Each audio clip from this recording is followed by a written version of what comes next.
Nossa, gente, que coisa boa. Nossa, obrigada. Chique. Eu fico muito feliz de. Eu fico muito feliz de poder compartilhar da palavra. Eu fico muito feliz quando a gente tem a oportunidade de se juntar e ler um trecho da Bíblia e falar sobre ele, conversar sobre ele. Então eu estou muito feliz de estar aqui hoje e eu queria que vocês abrissem em Efésios 5 comigo. Obrigada. Tá indo? Oi? Tá aí o som? Efésios 5. Efésios 5, a gente vai ler do versículo 22 ao versículo 32.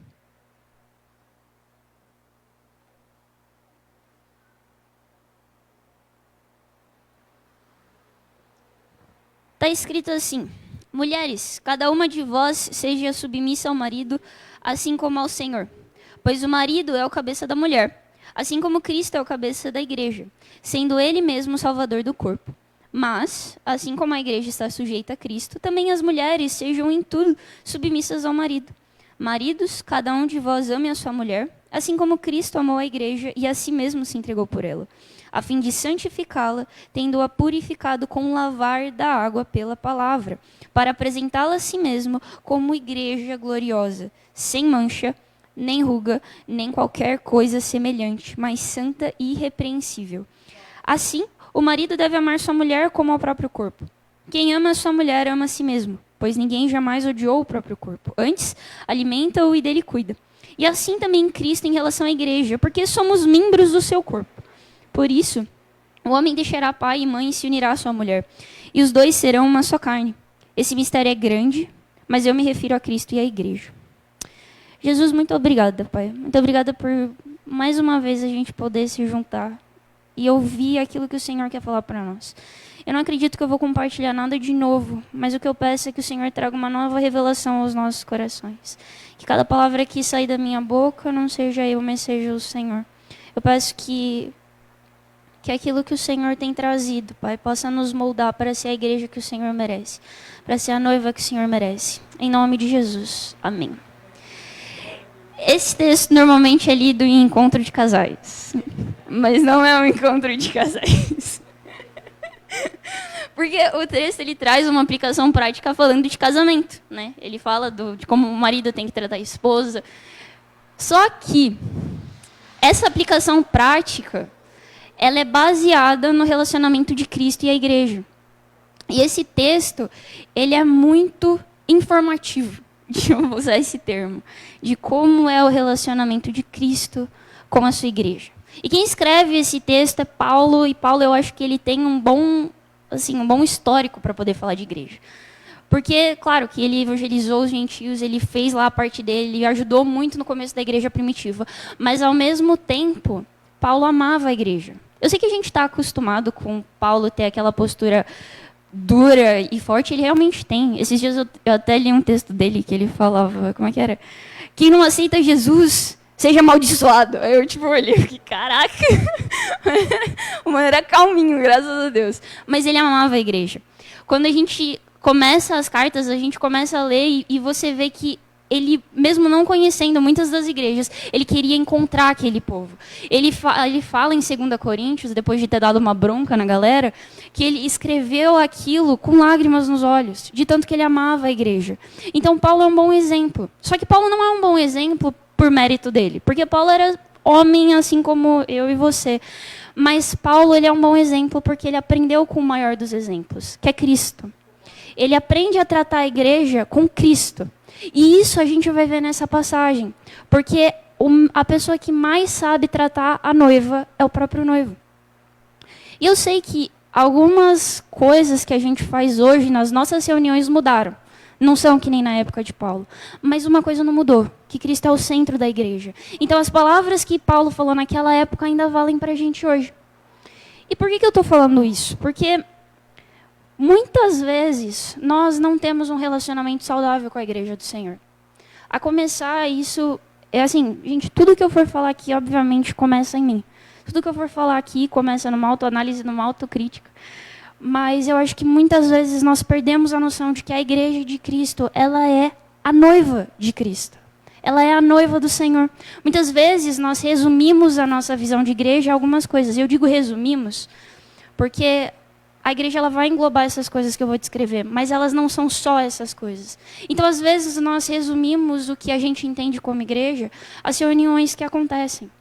Então, nós nos reunimos como igreja, mas a igreja não são as reuniões. E quando nós tratamos a igreja como reuniões, como um local que a gente vai, a partir do momento que essa reunião não me agrada, a partir do momento que essa reunião não me entretém, a partir do momento que eu não gosto do jeito que o pregador fala, ou que eu não gosto da voz da menina do louvor, a partir desse momento, a gente quer quebrar o relacionamento com a igreja e nós nos afastamos da igreja.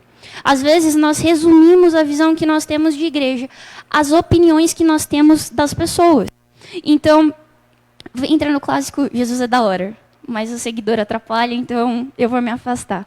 E aí a gente resume a igreja àquilo que a gente acha do membro da igreja. Então, não, a igreja é hipócrita. Não, a igreja é corrupta. Mas a igreja de Jesus, e é o que a gente vai ver hoje, ela não é hipócrita, ela não é corrupta. A igreja de Jesus, ela é santa. Porque a igreja de Jesus, ela não é baseada nas opiniões que nós temos. Ela é baseada em Jesus. A igreja de Jesus, às vezes, nós resumimos ela e nós vemos ela somente como cargos e ministérios que são oferecidos. Porque, gente, convenhamos, tem oportunidade que sim, só a igreja dá. Assim, eu não acho que fora daqui alguém me daria um microfone na mão para ficar falando para vocês sobre qualquer assunto. Não é normal, por exemplo, fora de, sei lá, um ambiente de trabalho, alguém liderar 50 pessoas, que nenhum pastor faz. Liderar entre aspas, porque liderança de Jesus é diferente da liderança do mundo. Mas a igreja ela oferece muitas oportunidades ministeriais. Ela oferece serviço, ela oferece reconhecimento. Mas o que acontece quando não te derem um cargo? Ou o que acontece quando te derem um cargo e o cargo for pesado? Aí você se afasta também. Porque você acha que a igreja é aquilo. Mas o pior, e eu acho que o que resume tudo isso, é que muitas vezes hoje em dia a gente busca ver como a igreja pode nos servir. Nos servir em poder ministerial, nos servir em entretenimento, nos servir financeiramente. Às vezes nos servir até em coisa que inevitavelmente a igreja faz, como amizade. Então eu vou para a igreja, eu quero ser igreja só por causa disso. Só para ouvir uma palavra que me traz paz, só para poder ter amigos, só para. Como a igreja pode me servir? A gente busca mais o que ela pode nos oferecer do que nós podemos oferecer para ela. E aí o problema disso é que quando na nossa balança a gente está dando mais do que a gente está recebendo, aí você fala, não, esse lugar está me explorando, eu vou embora. E você vai embora. Porque para você deixa de valer a pena. Só que acontece que a igreja de Jesus ela não foi criada para servir a gente. Então essas expectativas elas vão ser frustradas, porque não é obrigação da igreja servir nada para a gente. E assim, eu sei que sim, tem gente que faz lucro com a igreja. Só que o que a gente precisa manter em mente, o que a gente vai ver hoje, é que não é porque nós paramos de tratar a igreja como noiva, que ela deixa de ser noiva. E que o noivo deixa de amar ela. Então, nós, como parte dessa igreja, a gente tem que ter a mesma visão que Jesus tem dela. Nós, como parte da noiva de Cristo, nós temos que entender como Jesus vê a igreja para nós vermos, amarmos e servirmos ela da mesma maneira. E nos tornarmos a noiva que Cristo merece. Então a gente vai dividir esse texto que a gente leu em 3 partezinhas. Primeiro do versículo 22 ao versículo 23. Eu vou reler ele com vocês. Por favor, não fechem que a gente vai ficar nesse texto. Versículo 22. Mulheres, cada uma de vós seja submissa ao marido, assim como ao Senhor. Pois o marido é o cabeça da mulher, assim como Cristo é o cabeça da igreja, sendo Ele mesmo o Salvador do corpo. Bom, a primeira coisa que a gente aprende com esse texto é que a igreja ela é o corpo de Cristo. Uns capítulos antes, em Efésios 1, 22 e 23, quem não quiser abrir nem precisa, é bem curtinho. Paulo fala assim, também sujeitou está falando de Jesus. Também sujeitou todas as coisas debaixo dos seus pés, para que seja a cabeça sobre todas as coisas e o deu à igreja, que é o seu corpo. a plenitude daquele que preenche tudo em todas as coisas. A partir do momento que eu e você aceitamos a Cristo, nós somos batizados num mesmo Espírito. Então, eu tenho o mesmo Espírito que a Sil, que tem o mesmo Espírito que o cara lá da China, que tem o mesmo Espírito que o cara lá do Acre. E nós nos tornamos parte do corpo de Cristo, porque nós somos unidos por um único Espírito. E todo esse corpo pertence a Cristo, que é a cabeça. Nós aprendemos em 1 Coríntios 12, depois quem quiser ler, leia com calma, de que nós somos membros diferentes, que se expressam de maneiras diferentes, mas que ainda assim mantêm uma unidade de um mesmo corpo. E isso é muito importante, porque o meu corpo me representa. Eu não tenho como falar que eu fiz alguma coisa, tá todo mundo me vendo fazer essa coisa e eu falar, não, não fui eu. Foi, meu corpo está fazendo, então eu fui e fui eu que fiz. Então, é muito importante que essa igreja ela seja unida. Porque as ações da igreja, elas devem ser uma extensão das ações de Cristo. Ela deve ser uma reflexão de Cristo. Por isso, se alguém que se diz crente e é corrupto, isso torna a igreja de Jesus como um todo corrupta? Não necessariamente, porque às vezes aquela pessoa ela nem faz parte de fato do corpo de Cristo. Porque uma coisa que a gente confunde é ter membresia numa igreja local e ser membro do corpo de Cristo. Se você é membro do corpo de Cristo e você faz parte da igreja, você vai fazer parte de uma igreja local. Mas não é porque você é membro de uma igreja local que você faz parte do corpo de Cristo. Porque se você faz parte do corpo de Cristo, você vai agir em unidade com a igreja para refletir a Cristo. E a igreja, ela só é a igreja se Cristo for o cabeça. Ele é o único Senhor. Porque se não for, não é igreja. As reuniões que nós temos, elas só são reuniões do corpo se Cristo, se Jesus for o Senhor da vida de todos os que estão reunidos. Porque a gente acabou de ver que a igreja, ela é a união de vários membros que entregaram a vida para Jesus. Então, a partir do momento que todos nós aqui temos o mesmo Senhor, todos nós aqui temos o senhorio de Cristo sobre as nossas vidas. Então, Cristo está aqui. Então, Ele é o cabeça da igreja, Ele é o cabeça daquilo que a gente está fazendo. Porque, senão, a igreja é só um clube social. A igreja é uma torcida organizada. A igreja não é igreja. A igreja só é igreja se você tem a Cristo. E isso é muito importante, porque a gente tem que prezar pelo testemunho que nós temos. O que eu quero dizer? Aí você ficou sabendo que teve um cara de uma igreja que fez uma coisa que você achou absurda, e aí vem alguém para você e fala, a igreja é corrupta, tá vendo? Aí você não vai chegar para ele e falar, não, porque Gálatas 22, o cara não tá nem aí, não tá nem aí. Você não vai fazer assim, você vai prezar pelo testemunho que você tem, assim como Cristo prezou pelo testemunho que ele tinha. Através das ações, através do amor, mostrando que a verdadeira igreja de Cristo é aquela que carrega Jesus no seu coração e não na sua boca. A igreja de Cristo, ela age em unidade com Jesus. Isso é muito importante. Essa é a igreja de Cristo. É um corpo e são membros que agem em unidade e vivem sobre o senhorio de Cristo. E aí Paulo continua ensinando para a gente que esse senhorio ele não se dá de qualquer maneira. A gente vai ler o 24 e o 25 agora. Mas assim como a igreja está sujeita a Cristo, também as mulheres sejam em tudo submissas ao marido. Maridos, cada um de vós ame a sua mulher, assim como Cristo amou a igreja e a si mesmo se entregou por ela. O amor que Cristo tem pela igreja não é um amor qualquer, é um amor sacrificial. Significa que a submissão que a igreja tem por Cristo não é uma submissão forçada. É uma submissão por amor, porque encontrou um amor que nos constrange. Porque encontrou um amor não merecido. Porque o que a gente merecia? A gente merecia a ira de Deus, a gente merecia o inferno, a gente não merecia estar aqui. Mas Cristo nos encontrou. E nós encontramos o amor de Cristo e nós somos constrangidos por esse amor. Pelo amor que por um período de tempo abriu mão de toda a sua glória, abriu mão de toda a sua dignidade, toda a sua honra, para vir aqui apanhar e sofrer por mim e por você. Esse é o amor que Cristo tem pela igreja. Esse é o amor que Cristo tem por mim e por você. E é por isso que nós damos tudo a Ele. Porque Ele nos deu tudo. Então, assim como o amor de Cristo pela igreja é um amor que dá tudo, o nosso amor pela igreja deve ser um amor que dá tudo. Porque a gente esquece que Jesus não morreu só pela gente, Jesus não morreu só por mim, Jesus morreu por todos aqueles que nele creem, para que nele encontrem a vida eterna. Ele morreu por todos nós. Então, esse amor que nós sentimos, ele deve ser um amor refletido para Jesus. E isso é muito sério, porque nós somos testemunhas desse amor. Nós temos a responsabilidade de refletir esse amor. E aí Jesus fala pra gente, ama o seu próximo como a ti mesmo. Aí você fala, beleza. E aí a gente tem um péssimo costume de fazer o que Jesus manda, quer dizer, tentar fazer o que Jesus manda, mas do jeito que a gente quer, né?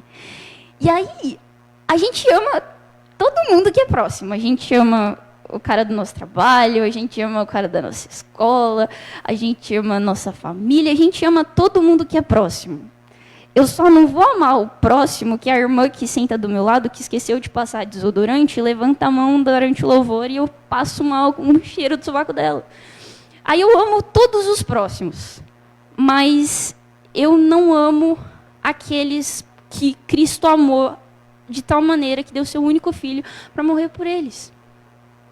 Às vezes, o amar o próximo, refletir o amor de Cristo e o amor de Jesus pela igreja, é amar a irmã que deu uma ideia para o ministério que é diferente da sua ideia do ministério, e aí você vai ficar, mas pastor, e aí o pastor vai com a ideia da irmã, e aí você fica com bronca dela e do pastor. Às vezes é esse amor ao próximo que Jesus quer que você tenha. Às vezes, o amor ao próximo e o amor à igreja que Jesus pede de nós é amar o irmão que veio pedir pela 50ª vez o mesmo conselho para você, ignorou todas as vezes anteriores e vem pedir de novo o mesmo conselho.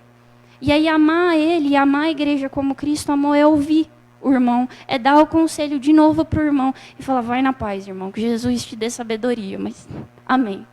Às vezes, amar a igreja como Cristo amou é amar a irmã que senta do seu lado, que canta alto, desafinado e erra a letra da música, e aí você se perde e você quer ir sentar do outro lado, mas você fala, não, eu amo a igreja, eu amo os membros da igreja, assim como Cristo me amou. Às vezes, amar a igreja como Cristo nos amou é amar o irmão que falou mal de você. É você chegar aí lá e pedir perdão para ele. Às vezes, amar a igreja como Cristo amou é respeitar, ouvir e acatar a decisão do pastor que dá bronca em você todo domingo. Às vezes é isso. Às vezes esse é o amor. Porque a gente quer atos grandes de amor. E às vezes a gente tem que fazer realmente atos grandes de amor. Mas Jesus amou o mundo não só na cruz. Ele amou o mundo nas pequenas ações que ele fazia no dia a dia. Nos pequenos milagres que ele cometia. Ao sentar na mesa com os discípulos, ao ensinar os discípulos. Às vezes esse é o amor que Jesus quer que você tenha pela igreja. E às vezes a gente olha para as coisas que nós fazemos na igreja, porque a gente gasta tempo, a gente gasta dinheiro, a gente gasta suor, e aí você fala, mas eu amo a igreja, olha tudo que eu faço pela igreja. Eu me sacrifico pela igreja. Jesus, você quer que eu tenha um amor sacrificial? Eu tenho, olha tudo que eu faço pela igreja. Só que às vezes o amor sacrificial que Jesus quer que você tenha é que você deixe o seu ego de lado e acate uma decisão da liderança. Às vezes o amor sacrificial que Jesus quer que você tenha é que, mesmo que ninguém reconheça um trabalho que você fez, você sabe que Deus recebeu. E você sabe que Ele se agradou. E aquilo edificou o corpo, então você fez aquilo que você tinha que fazer. Às vezes o amor sacrificial que Jesus quer da gente não é desmarcar um compromisso com a nossa família para poder estar na igreja. Às vezes, um amor sacrificial que Jesus quer que a gente tenha é relevar um comentário desnecessário que um irmão fez para você um dia quando o culto acabou. A igreja, ela é composta por membros amados pelo Senhor. Então, se nós amamos a Ele, a gente ama o que Ele ama. Então, nós amamos as pessoas que Ele ama. E as pessoas que Ele ama não estão só lá fora, elas estão aqui dentro também.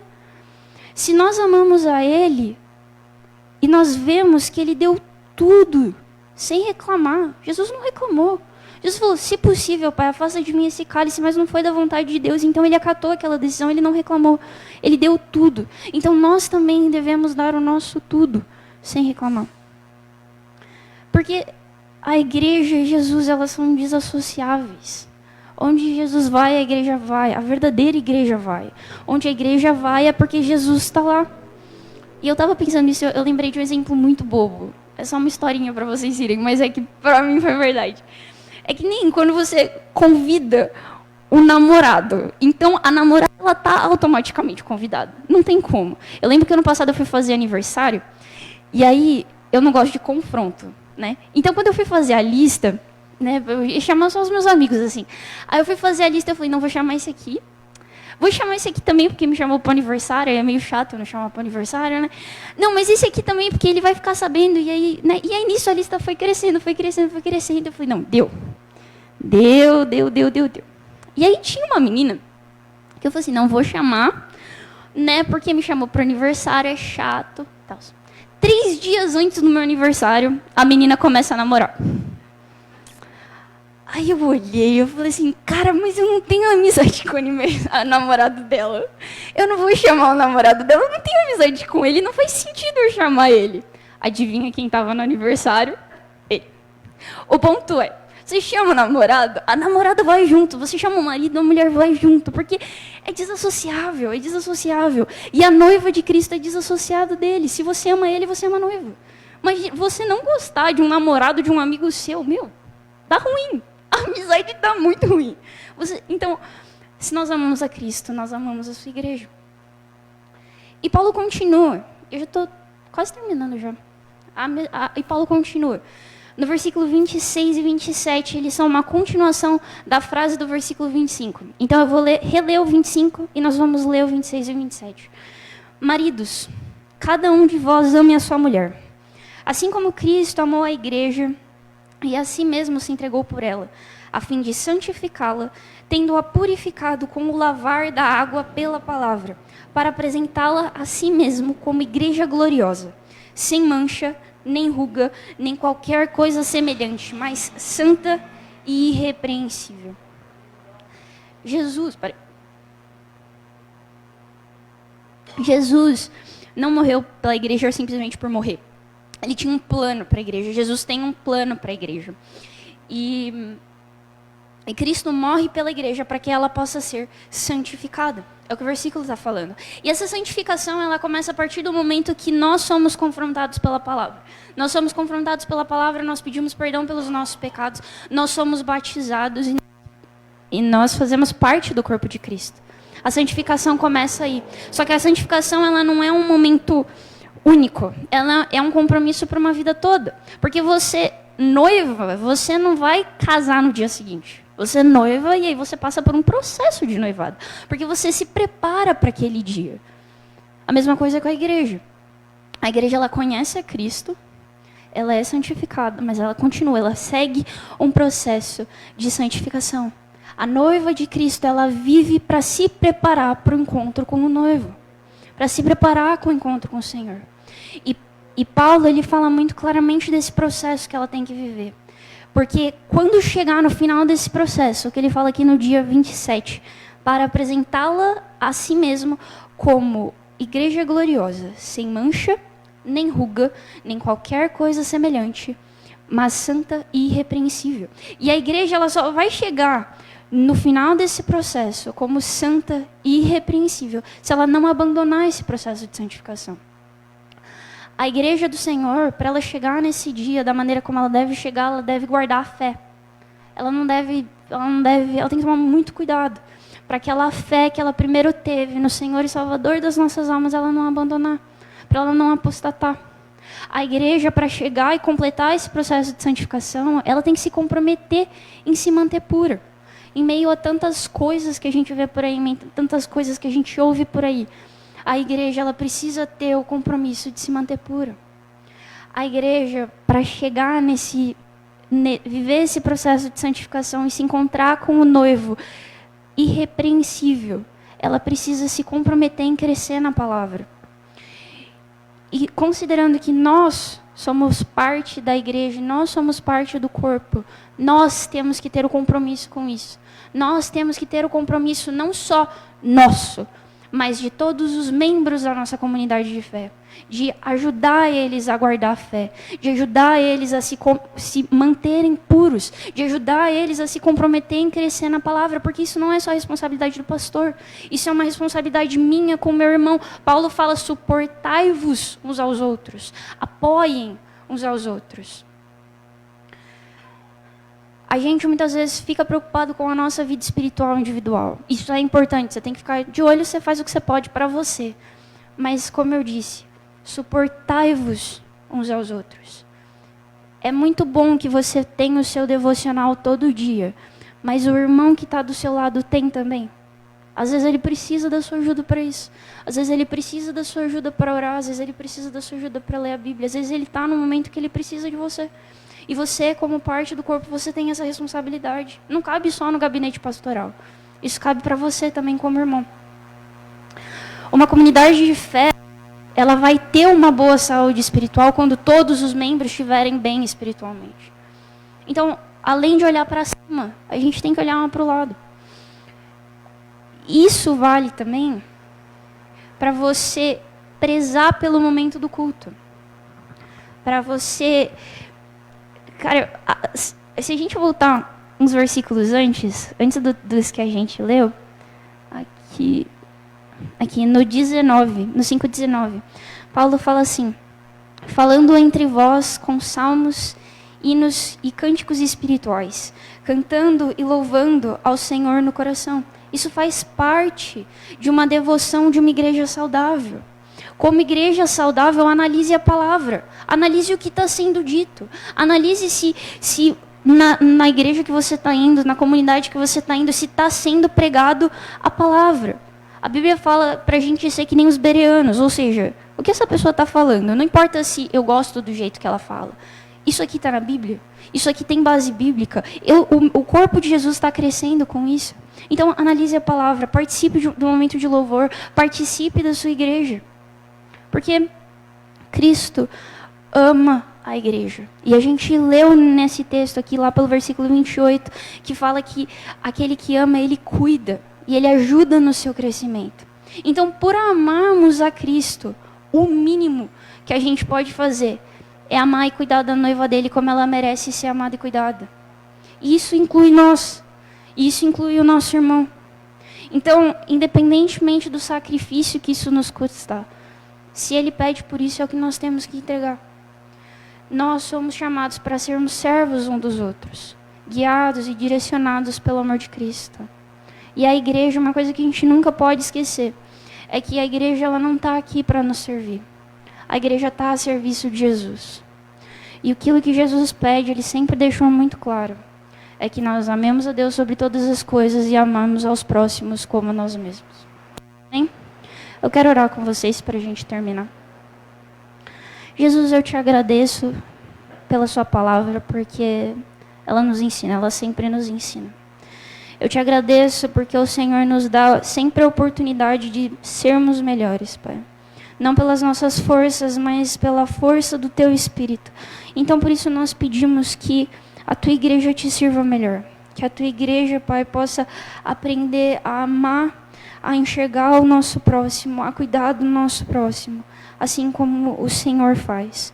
Eu peço, Pai, que todo ego seja deixado de lado, que toda dor, que toda tristeza por situações que já aconteceram sejam deixadas de lado, Pai.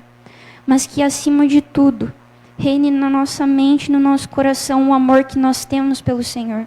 E isso seja o motivo de nós, todos os fins de semana, Pai, aparecermos na Tua casa para louvar o Seu nome com os nossos irmãos, para ouvir da Tua palavra com os nossos irmãos, em preparação para o dia que nós poderemos finalmente te encontrar.